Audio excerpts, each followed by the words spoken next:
Muy buenas noches en España, muy buenas tardes en Latinoamérica.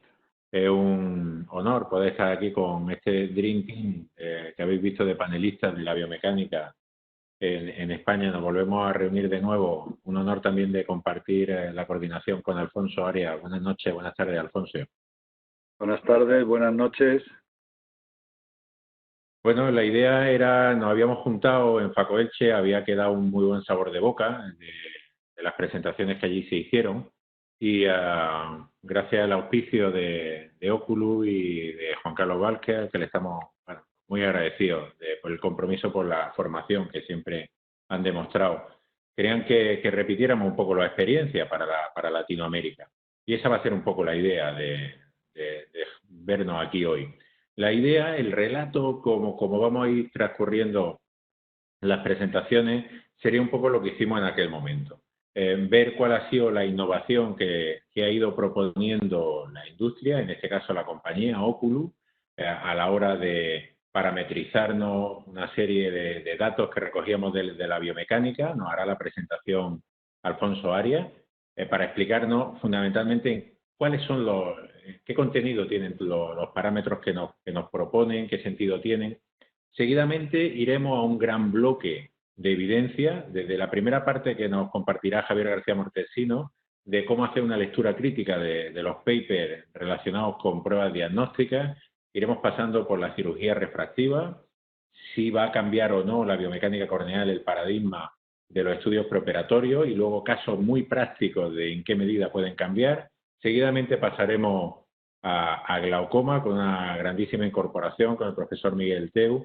También iremos viendo casos específicos y finalmente Ramón Ruiz Mesa nos explicará cuál es la innovación que nos viene, que está a punto de llegar, para que vuelva otra vez el ciclo a continuar.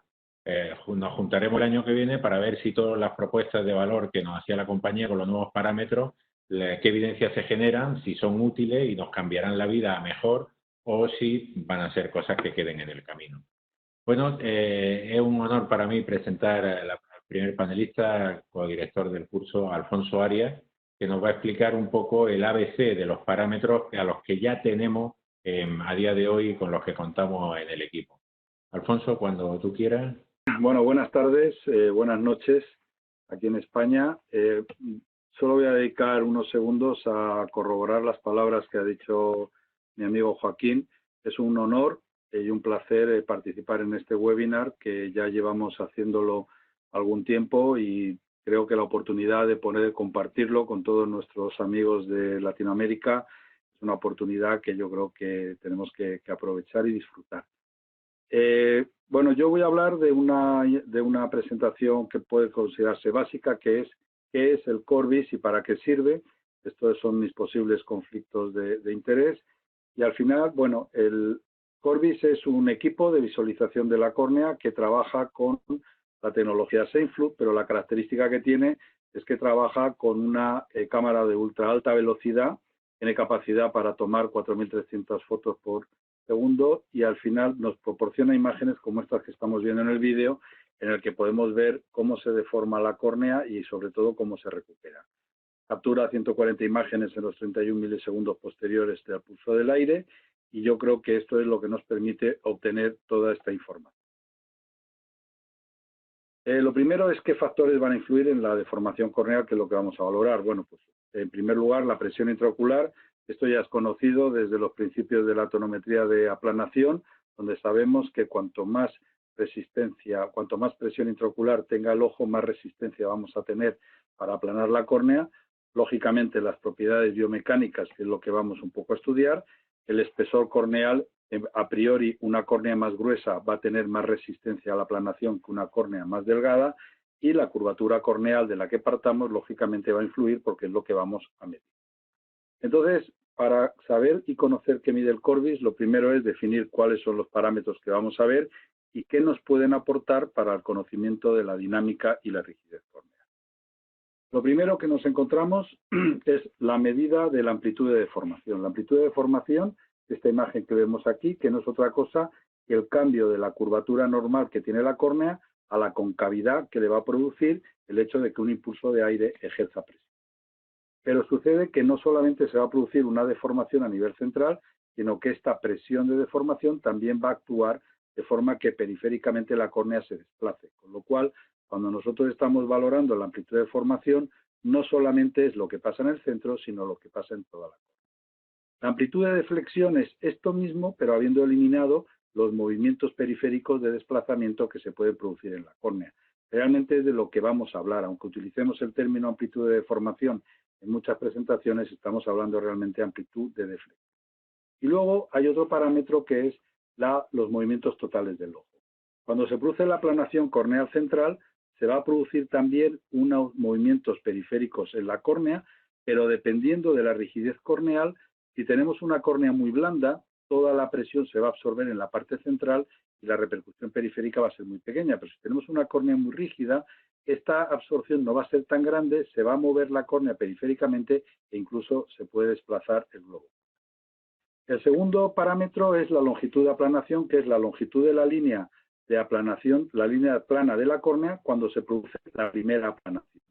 Y la segunda es cuando se recupera esta deformidad, que es lo que estamos observando. Vamos a tener dos picos y entre esos dos picos, es decir, entre la aplanación y la recuperación, vamos a tener un intervalo de tiempo que también se va a medir y que es, por ejemplo, lo que otros equipos como el ORA, por ejemplo, fue uno de los parámetros que utilizaron para definir la histéresis corneal. Pero quizá nos interesan los parámetros que tienen relevancia para el screening corneal que vamos a hacer. El primero es el radio que hay de amplitud de deformación de la córnea en el ápex y 2 milímetros a cada lado. Este es uno de los parámetros. El segundo es el radio integrado, que es la inversa del radio de curvatura durante la fase cóncava de la deformación, pero que quizá lo que más nos interesa es el área bajo el radio de la curva inversa, es decir, el área que vamos a encontrar entre la curvatura normal y la máxima concavidad que vamos a conseguir con la deformación por el pulso del aire. Es como si dijéramos el aire contenido entre la curva y la deformación corneal que se va a producir. Esto va a venir representado de esta manera, de manera que el área bajo el radio de la curva inversa va a ser mayor cuanto más menos rigidez tenga la córnea y menor cuanto más rigidez tenga. Es decir, a menor rigidez, mayor área. Lo primero que nos viene a la cabeza es que si nosotros analizamos este parámetro en una córnea susceptible de un tratamiento con crosslinking, si tenemos esta superficie antes del tratamiento, es esperable que después del crosslinking, si ha hecho efecto, este área sea de menor altura, puesto que la córnea ha aumentado en rigidez. El tercer parámetro es la progresión paquimétrica de Renato Ambrosio, que lo que nos va indicando es la paquimetría mínima, cómo va a ir relacionada con la progresión paquimétrica de toda la córnea. En esta imagen yo creo que se entiende muy bien. Tenemos en la porción central dos córneas que tienen prácticamente el mismo espesor corneal. Cuando se trata de una córnea delgada pero normal, la progresión paquimétrica hacia la periferia va a llevar una progresión prácticamente lineal, mientras que cuando tenemos una ectasia corneal no se corresponde el adelgazamiento central con lo que es la progresión paquimétrica de una córnea que no está afectada. Es decir, esto sería algo patológico y esto sería algo totalmente normal. Y el cuarto parámetro es el de rigidez descrito por Cynthia Roberts, que se obtiene dividiendo la medida de carga por la medida directa de la deformación que se ha producido. ¿Esto qué quiere decir? Que el flujo, la presión del pulso de aire siempre va a ser la misma, pero no va a ser la misma la presión intraocular en cada ojo que nosotros vayamos a estudiar, ni siquiera en cada momento que lo estudiemos, con lo cual tenemos que restar la presión intraocular corregida biomecánicamente para valorar cuál es la amplitud de deflexión que está produciendo realmente. Esto, aquí por ejemplo, cuando nosotros comparamos los parámetros de respuesta de dinámica de la córnea en función de la presión intraocular corregida, vemos que para una presión intraocular de 11 milímetros de mercurio, ese pulso de aire va a conseguir esta amplitud de deformación. Pero ese mismo pulso de aire va a conseguir una cosa diferente si lo que hay dentro del ojo son 13 milímetros de mercurio, si hay 15 o si hay 19. Lo importante es que para cada presión intraocular la amplitud de deformación sea normal, lo que nos indicaría que esa córnea no está alterada. Al final, esta presión intraocular corregida está basada en simulaciones de elementos finitos y lo que se ha conseguido es que sea independiente del espesor corneal central, que por ejemplo con técnicas quirúrgicas como el láser no se vea.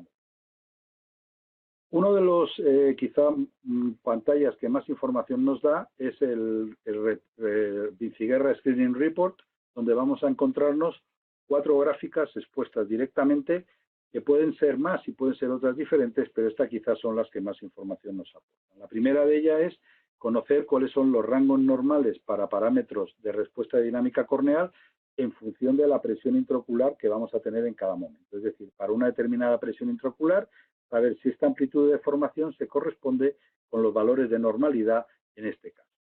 El segundo es las desviaciones estándar para cada parámetro analizado. Se va a analizar el radio de la amplitud de deformación, el radio de la máxima concavidad, de la progresión paquimétrica y del parámetro de rigidez de Cynthia-Roberts. ¿Qué sería lo ideal para la normalidad? Que la desviación estándar estuviera siempre, en todos los casos, en un más menos 1. Eso nos significaría que estamos en parámetros de normalidad. Y al final nos va a proporcionar un índice biomecánico, es el CBI, que lo que nos va a hacer un score entre 0 y 1, donde los valores próximos a 0 serían normales y los valores próximos a 1 patológicos. Hay que aclarar algunos conceptos en el sentido de que este índice está basado exclusivamente en la respuesta biomecánica de la córnea y va a combinar el análisis de 6 parámetros, no de los 4 que aparecían en la pantalla de Vinciguerra. Nos va a analizar el parámetro de rigidez de Cynthia-Roberts, nos va a analizar la amplitud de deformación a 1 milímetro a 2 milímetros, la progresión paquimétrica, también la velocidad de recuperación de la córnea, y la amplitud de deformación. Y tiene en cuenta también la presión intraocular y la paquimetría corneal central. Es decir, es un análisis mucho más exhaustivo de muchos más índices y al final este índice viene obtenido a través de un método de regresión logística, que es el método que prácticamente va a utilizar todo el software. Esto sería la curva de progresión exponencial entre lo que es una córnea rígida y una córnea blanda, donde vamos a ver que desde los valores próximos a 0 nos podemos situar en valores próximos a 1 en función de la progresión. Es importante señalar que estamos ante una fórmula exponencial, es decir, aunque vayamos viendo la progresión, entre 0,4 y 0,5 no hay solo 0,10 de incremento de riesgo, sino que es exponencialmente superior.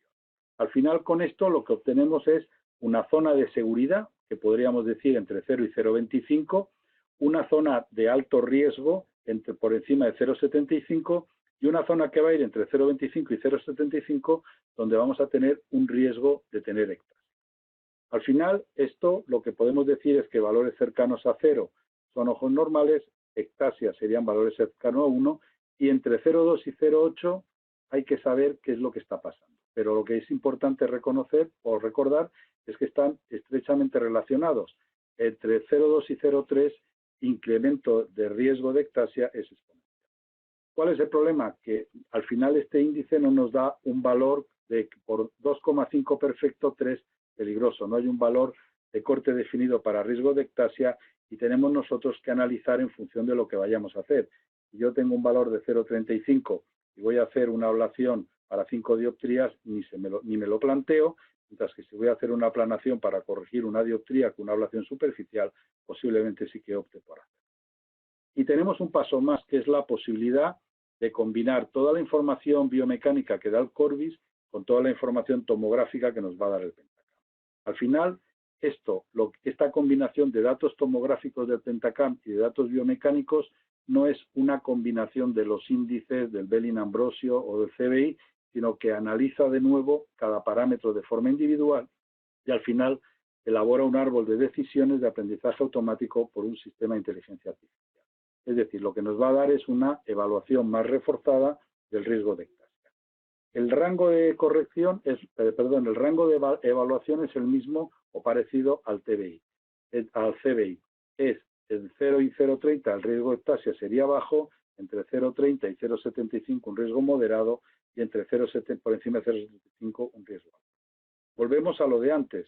El índice de TBI no me da un número mágico de seguridad o un número mágico de riesgo. Entonces, para la toma de decisiones, a pesar de tener esta información, tenemos que ponernos a pensar, valorar qué pasa con el Belin-Ambrosio, con el CBI, con los mapas refractivos, qué tipo de actuación vamos a hacer sobre la córnea, qué edad tiene el paciente y la historia familiar. Pero hablando ya un poco de evidencia científica publicada, el trabajo de Renato Ambrosio lo que nos presenta es que cuando utilizamos el TBI para la predicción de riesgo de ectasia en casos de sospecha, la predictibilidad nos pone muy por encima de la que obtenemos con el CBI y con el Belin-Ambrosio, alcanzando porcentajes por encima del 95%. Y quiero poner dos casos para ver un poco esta información combinada de tomografía y biomecánica que nos puede aportar. Este es un caso en el que si nosotros analizamos el Belin-Ambrosio no podemos encontrar nada anómalo ni desde el punto de vista queratométrico ni desde el punto de vista paquimétrico. Este es un paciente que viendo esta imagen topográfica lo pondría un buen candidato independientemente de la ablación que estamos haciendo. Sin embargo, cuando hacemos el estudio de biomecánica, el CBI nos muestra un parámetro no de sospecha, sino totalmente anómalo. Cuando nosotros lo pasamos al análisis combinado de tomografía y biomecánica, el TBI nos lo sitúa en 0,74, es decir, nos está diciendo que este es un paciente totalmente anómalo o anormal y es un paciente que no deberíamos de tratar quirúrgico. Y tenemos el caso inverso. Ante esta tomografía, desde luego salta a la vista que este sería un paciente para descartar para cirugía refractiva corneal y por si no nos hemos dado cuenta, el Pentacam nos lo pone en rojo para que nos fijemos en los datos. Sin embargo, cuando hacemos el estudio de biomecánica, el CBI es totalmente normal y cuando se hace el análisis combinado, el TBI nos lo sitúa como un paciente totalmente normal con un índice de 0,10. Es decir, en un caso nos hubiéramos equivocado operando un paciente que no debíamos de operar y en otro caso, en este caso, hubiéramos dejado de operar un paciente que sería un buen candidato. Y traigo aquí a colación este caso, que es un caso que vi yo en la consulta, con un paciente al que se le ha realizado un SMILE, una técnica impecable, la córnea no puede estar más transparente, la excisión corneal donde se realizó a través de la cual se hizo la disección del lentículo corneal y su extracción está perfecto y estos son los parámetros que el paciente consiguió, son fotocopias, lo siento porque no les dieron los originales, en que la miopía preoperatoria era menos 4,75 en un ojo y menos 5,50 en el otro. Yo con esta imagen tomográfica creo que lo hubiera operado sin problema, como dice el cirujano, con un LASIK o con un SMILE. Y este es el resultado en el posoperatorio a los 2 meses y medio. Aparece una ectasia bilateral en un paciente que a priori era totalmente normal y un buen candidato. ¿Qué es lo que ha sucedido aquí? Pues no se sabe porque no se hizo el estudio Corbis, pero posiblemente si hubiéramos hecho un estudio de mecánica corneal, tiene muchas posibilidades de haber sido uno de los pacientes que con tomografía normal el índice de biomecánica hubiera salido anómalo.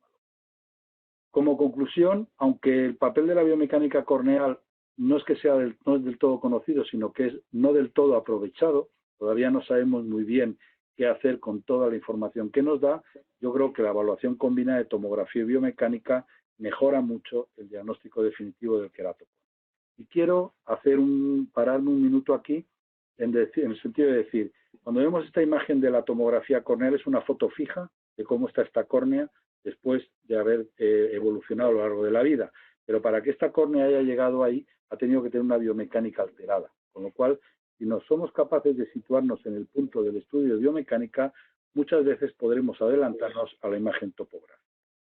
Entonces, al final, a día de hoy, la aplicación clínica tiene 2 vías de trabajo. La detección precoz del queratocono, con la mejora de la predicción y la planificación del tratamiento, y algo muy importante que es que podemos medir realmente cuál es el efecto del crosslinking corneal. Por otro lado, la presión intraocular corregida por biomecánica, que nos abunda el conocimiento en los factores de riesgo de glaucoma y posiblemente nos facilite el llegar a un tratamiento más eficaz del glaucoma. Creo que a lo largo de las presentaciones vamos a ver que esto que es la base es una técnica que está en continua evolución y que nos va a aportar mucha información a lo largo del futuro. Y esto es lo que les quería contar. Me gustaría preguntarte, ya a nivel de usuario, Alfonso, ¿cómo ves la usabilidad, la rapidez de hacer la prueba y la manera de la interpretación? ¿Cómo encuentras para el clínico que al principio está hablando de los parámetros? Parecía algo complejo, aunque lo ha explicado francamente bien y ha sido muy aprensible. Pero la interpretación de los parámetros y la usabilidad, ¿cómo sería tu opinión?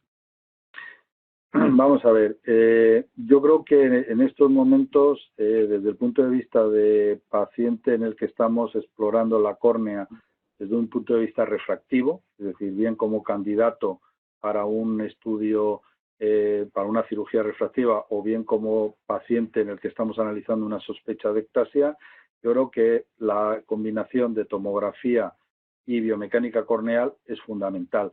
Muchas veces, si solo trabajáramos con el índice de biomecánica corneal, no veríamos muy bien la imagen de qué es lo que está pasando. La combinación de ambos datos creo que es rápida. Y, a ver, para la clínica al día a día, yo creo que nos podemos manejar perfectamente con las imágenes tomográficas del Belin-Ambrosio, con el índice CBI y con el índice de TBI de combinación de biomecánica. Yo creo que con esos parámetros tenemos una idea de qué paciente es normal y tiramos para adelante, o qué paciente entramos en la... Porque el problema es en la zona de sospecha.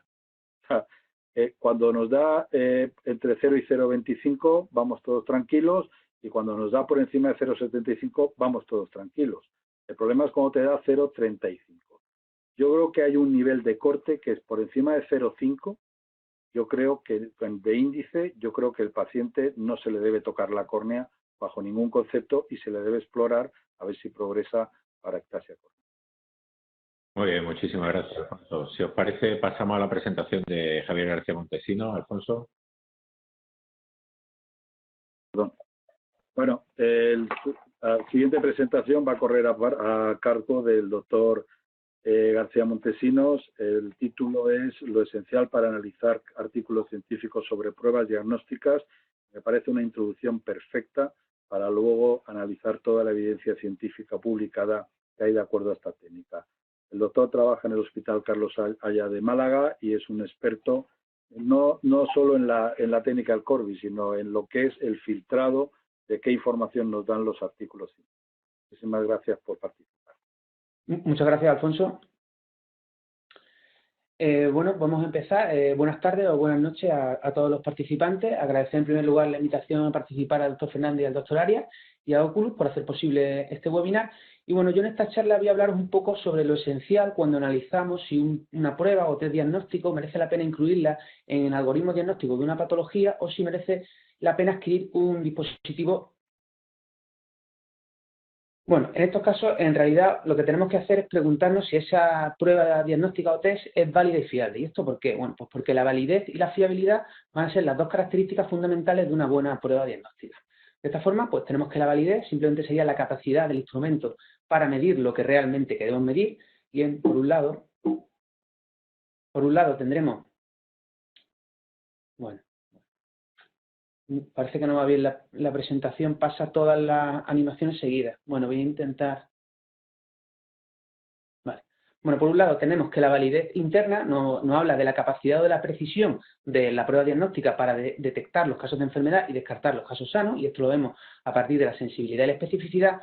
Por otro lado tenemos que la validez clínica nos habla de la probabilidad de que un paciente pues, esté sano o enfermo en función del resultado del test, y esto lo vemos a partir de los valores predictivos positivos y negativos, ¿vale? Y por otro lado, pues la fiabilidad, que sería simplemente la capacidad de obtener el mismo valor cuando la medición se repite, ¿no? Y en función del tipo de análisis que estemos haciendo, pues hablaremos de acuerdo entre diferentes examinadores, acuerdo entre diferentes instrumentos, hablaremos de repetibilidad cuando hacemos medidas consecutivas, y hablaremos de reproducibilidad cuando medimos entre diferentes días o en diferentes momentos, ¿vale? El mismo concepto, solo que aplicado a un diferente tipo de análisis o una diferente forma de medir, ¿vale? Y la fiabilidad pues la mediremos a través de una serie de test estadísticos que veremos algunos de ellos en la presentación. Y no debemos olvidar que medir irremediablemente implica cometer cierto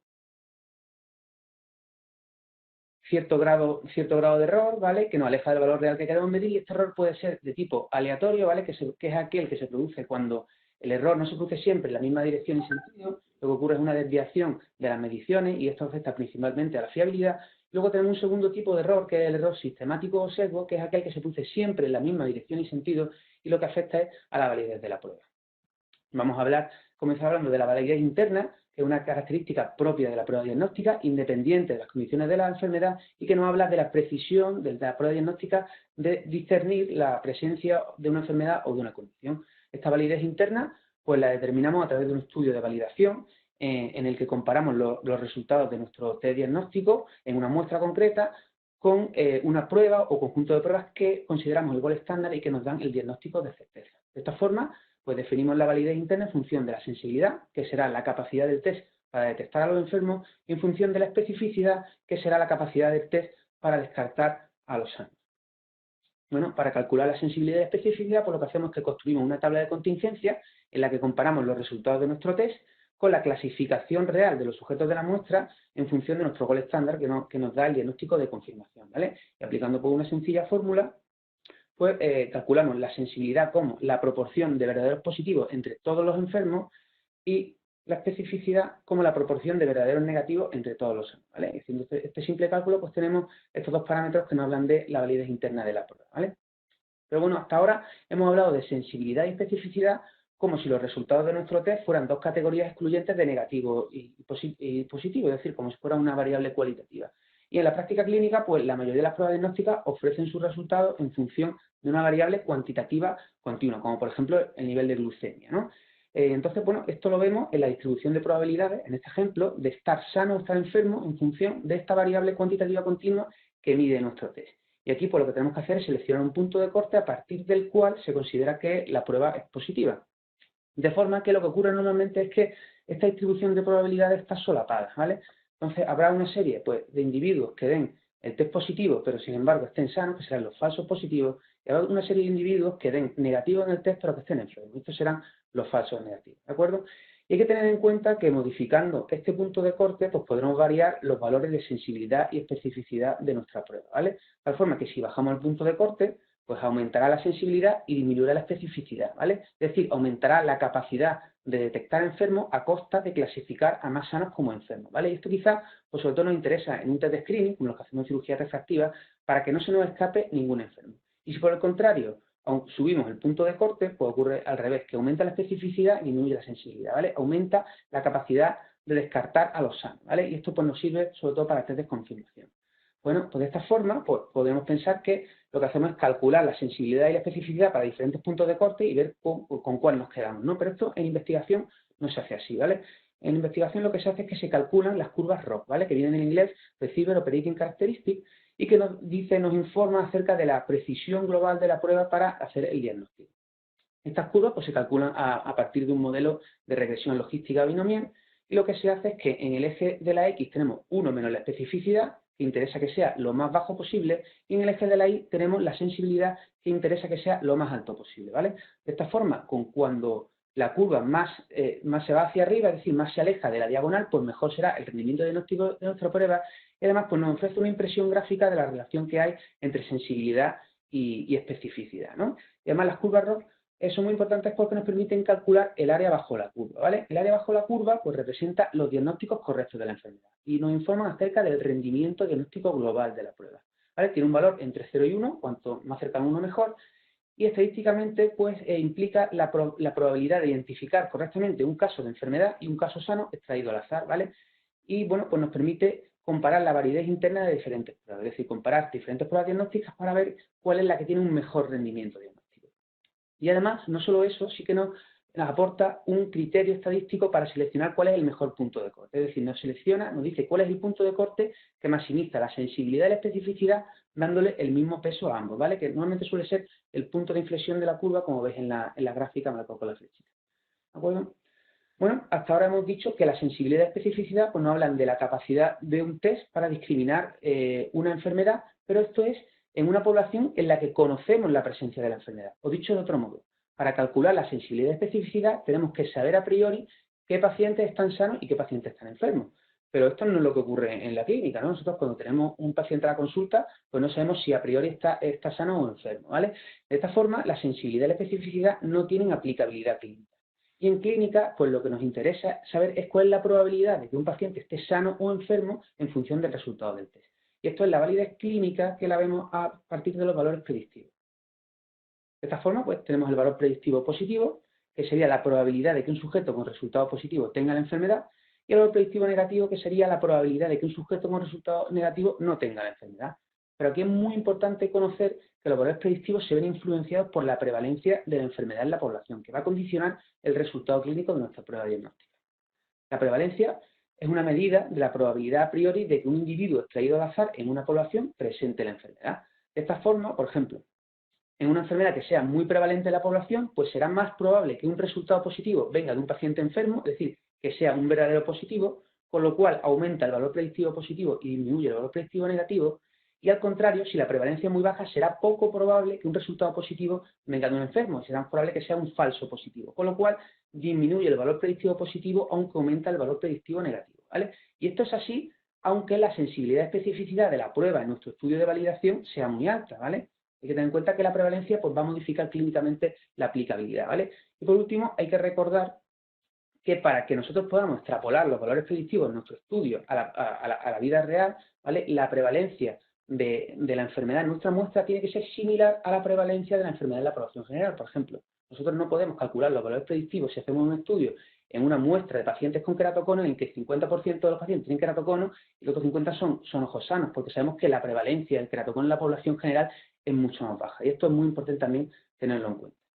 Bueno, pues vamos a calcular los valores predictivos, pues de la misma forma, ¿vale? En el mismo ejemplo de la tabla de contingencia anterior, el valor predictivo positivo lo calcularemos como la proporción de verdaderos positivos entre todos los positivos y el valor predictivo negativo será la proporción de verdaderos negativos entre todos los negativos, ¿de acuerdo? Y hay que también saber que si tuviéramos que elegir un solo parámetro para seleccionar una prueba diagnóstica, el más valioso de todo es el valor predictivo positivo, ¿vale?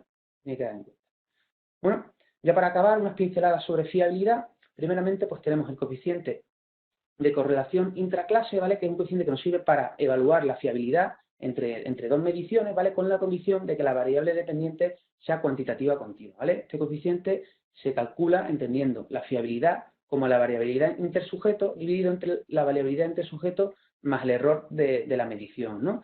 Simplemente que sepáis que hay varios coeficientes de correlación interclase en función del tipo de estudio, de análisis que estamos realizando, ¿vale? Pero aquí lo importante es la interpretación, ¿vale?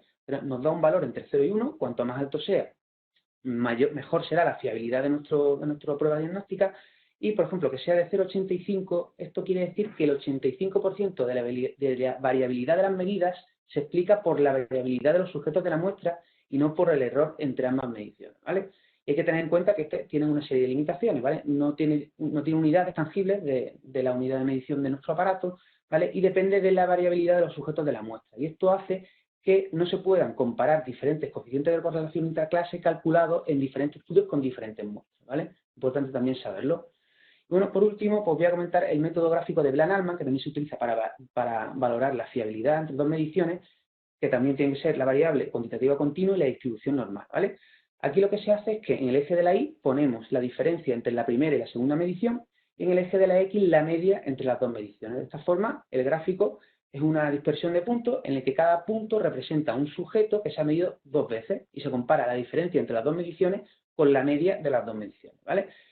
Y bueno, ahí tenemos una línea central que la he pintado con las flechitas rojas, que es la diferencia media promediada, que es el error sistemático, o la diferencia que tendríamos que darle a una medición para que nos diera el mismo resultado que la otra. Y las líneas punteadas son los límites de acuerdo que se sitúan a dos desviaciones estándar de la diferencia media y que nos indican pues cuál es la fiabilidad. Cuanto más estrechos sean estos límites de acuerdo, ¿vale? Pues mejor será la fiabilidad, ¿vale?